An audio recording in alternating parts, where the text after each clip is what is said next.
মুহররমের 10 তারিখে আশুরার দিনে কারবালার ইতিহাস, কারবালার ঘটনা কুরআনের কোনো জায়গায় নেই। ইমাম হুসাইন রাদিয়াল্লাহু তাআলা আনহু শাহাদাতের কথা কোরআনের কোনো জায়গায় নেই। এরপরও মানুষের এত ভক্তগিরি, এটা কোথায় থেকে আসে যেটা কোরআনে নাই? তারপরও এটার জন্য এত পাগল হয়ে গেছি যে ঘটনা কোরআনে আছে, আশুরার দিনে যে কাহিনী কোরআনের মধ্যে বিদ্যমান সেটার খবর নাই। এটাকে বলা হয় অতি ভক্ত চুরের লক্ষণ। লুঙ্গি খুলে পাগড়ি পরলে যেরকম নামাজের সওয়াব, আশুরার দিনে শরীরকে রক্তাক্ত করলে সেই রকম সওয়াব। সওয়াব তো পাবেই না, বলকে আরো গুনাহ হবে। হারাম কাজে সে জড়িত। শরীরকে ক্ষতবিক্ষত করা, রক্তাক্ত করা সম্পূর্ণ হারাম, নিষিদ্ধ কাজ, ইসলামের বিরোধী কাজ।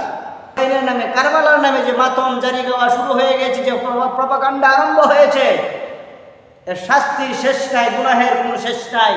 শরীরকে রক্তাক্ত করে ক্ষতবিক্ষত করে যে ভালোবাসা দেখানো হচ্ছে, মহব্বত দেখানো হচ্ছে, এটা কোরআন হাদিসের কোনো জায়গায় এর প্রমাণ নেই। বাজার থেকে বিভিন্ন ধরনের রুটি, কুমির আকৃতির রুটি, পশু পাখি রুটি দিয়ে বানানো হয়, এটা কোনো আসল মুসলমান কিনতে পারে না। যারা শিয়া মুসলমান, বিশ্বনবীকে রাসূল হিসেবে স্বীকৃতি দেয় না, আরকে যারা নবী মানে, এটা তাদের কাজ, তারা এটা গ্রহণ করবে, তারা এটা খাবে। প্রকৃত মুসলমান জারি খাবে না, মাতমে যাবে না। এই সমস্ত প্রপাগান্ডা ইসলামে নাই, এগুলো করা যাবে না, হারাম কাজ, শরীয়ত পরিপন্থী কাজ। এই কারবালার ইতিহাস কোরআনের কোনো জায়গায় নাই। এই আশুরার দিনে যে ঘটনা কারবালায় ঘটেছে, ইরাকের কারবালা প্রান্তে, সেই কাহিনী কোরআনের কোনো জায়গায় নেই।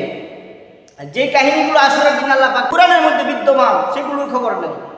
এই আশুরার দিনের 10 তারিখে আল্লাহ তাআলা, আল্লাহ রাব্বুল ইজ্জত ওয়াল জালাল হযরত নূহ আলাইহিস সালামকে, যাকে এই পৃথিবীর বুকে সর্বপ্রথম নৌকা বানানোর নির্দেশ দিলেন এবং নৌকা নির্মাণ করে, নৌকা তৈরি করে, জাহাজ তৈরি করে পানির বুকে ভেসেছিলেন, সেই নূহ নবীকে আল্লাহ পাক এই আশুরার 10 তারিখে এই জাহাজ থেকে ইমানদারদেরকে নিয়ে, তার অনুসারীদেরকে নিয়ে এই জমিনের বুকে পুনরায় অবতরণ করেছিলেন। সেই দিনটা ছিল মুহররমের 10 তারিখ। সেই ইতিহাসের খবর নাই, সেই ইতিহাস কোরআনে বিদ্যমান। হযরত ইউসুফ আলাইহিস সালামকে রব্বুল ইজ্জত ওয়াল জালাল এই মুহররমের 10 তারিখে কুয়া থেকে উঠিয়েছিলেন কিছু বণিকদের মাধ্যমে। রব্বুল ইজ্জত ইউসুফ আলাইহিস সালামকে কূপের গভীর অন্ধকার থেকে মুক্তি দিয়েছিলেন, সেই ইতিহাস কোরআনে বিদ্যমান, খবর নাই।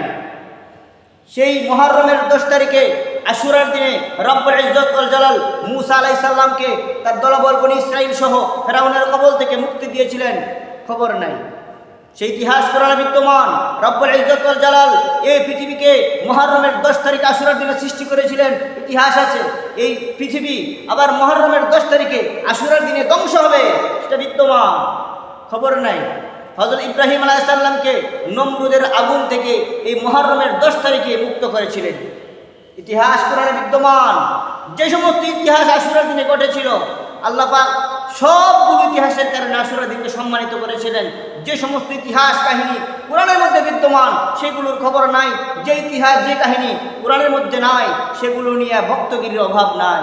এগুলো হলো অতি ভক্ত চুরের লক্ষণের কাজ।